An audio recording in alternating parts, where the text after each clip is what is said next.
Hello beautiful butterfly. আজ আমি এই নরম সুতির সুন্দর আরামদায়ক শাড়িটি পরব। এই শাড়িটি দেখলেই আমার সর্বপ্রথম মনে পড়ে যায় ছোটবেলার সেই জসিমউদ্দিনের নকশিকাঁথার মাঠ কাব্যগ্রন্থের কথা।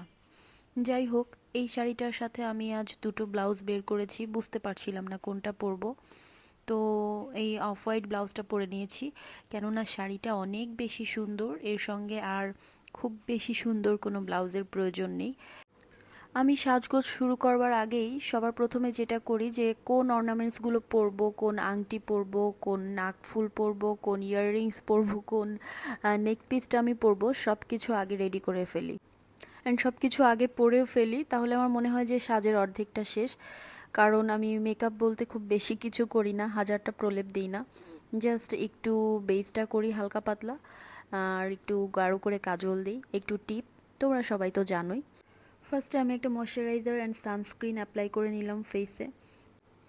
বাই দ্য ওয়ে, যে গল্পটা শুরু করছিলাম, যে নকশিকাঁথার মাঠ বলতেই কেমন জানি আমাদের চোখে ভেসে ওঠে যে গ্রাম বাংলার ঐতিহ্য। গ্রামে উঠোনে বসে কেউ চাল ঝাড়ছে, কোনো একজন মহিলা আর একজন মহিলার মাথার বিলি কেটে দিচ্ছে, একজন আর একজনের সঙ্গে গল্প করছে, সকালে নরম রোদে বসে কেউ পিঠা বানাচ্ছে, কেউ বা পিঠা খাচ্ছে। আমার বেড়ে ওঠাটা একদম শহরে, ছোটোর থেকেই আমি ঢাকাতে বড় হয়েছি, ঢাকাতেই আমার বসবাস।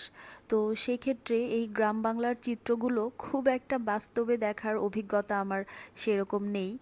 আর সেদিক থেকে ভাবতে গেলে এবং বলতে গেলে আমার শাড়ির উপরে এই ধরনের যে চিত্রগুলো যখন থাকে, তখন আমার ভীষণ ভালো লাগে যে আমি ট্রেডিশনের ভীষণ কাছাকাছি আছি, আমি মাটির কাছাকাছি আছি, আমার এরকম একটা ফিল হয়।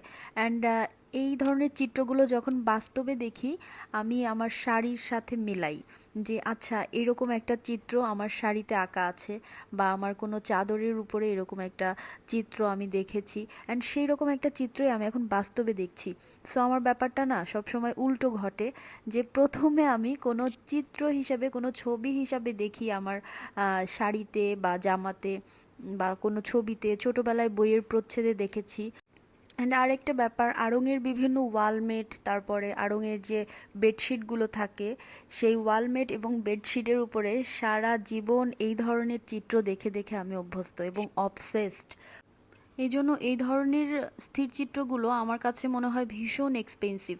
ঠিক যেমন আড়ংয়ের ওই বেডশিটগুলো অনেক বেশি এক্সপেন্সিভ, আড়ংয়ের ওই হাতের কাজের ওয়ালমেটগুলো অনেক বেশি এক্সপেন্সিভ, একইভাবে আমাদের বাস্তব জীবনে যখন এই ধরনের একটা প্রাণবন্ত সময় তৈরি হয়, একটা প্রাণবন্ত স্মৃতি তৈরি হয়, যে শীতের সকালে আমরাও উঠোনে বসে পিঠা খাচ্ছি, আমরাও একে অপরকে বিলি কেটে দিচ্ছি, আমি এই ধরনের ছবি সবসময় তুলতে স্বাচ্ছন্দ্য বোধ করি।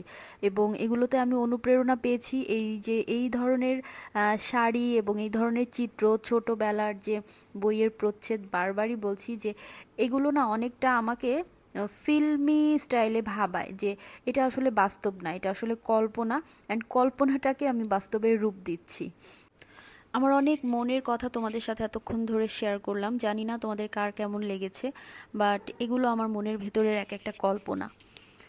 তো এখন একটু সাজগোজের ব্যাপারে আসি। আমি যেই গলায় নেকপিসটা পরে আছি, এটা আমি কারখানা পেজ থেকে নিয়েছি, অনেকেই ইনবক্স করছো। আর এই সুন্দর ব্যাগটা আমি নিয়েছি আড়ং থেকে, দারুণভাবে ফুলগুলো উঁচু হয়ে আছে, তার সাথে আবার সিকোয়েন্সের কাজ। সুন্দর এই শাড়িটি আমি নিয়েছি খাদি পেজ থেকে। আমাকে কেমন লাগছে অবশ্যই কমেন্ট করে জানাবে। আজ অনেক গল্প করলাম, অনেক কিছু তোমাদের সাথে শেয়ার করলাম, অ্যান্ড আমার মনের কথা শেয়ার করতে পেরে আমারও ভীষণ ভালো লাগছে। আই হোপ তোমাদেরও ভালো লাগছে। আজকে এখানেই শেষ করছি, টাটা।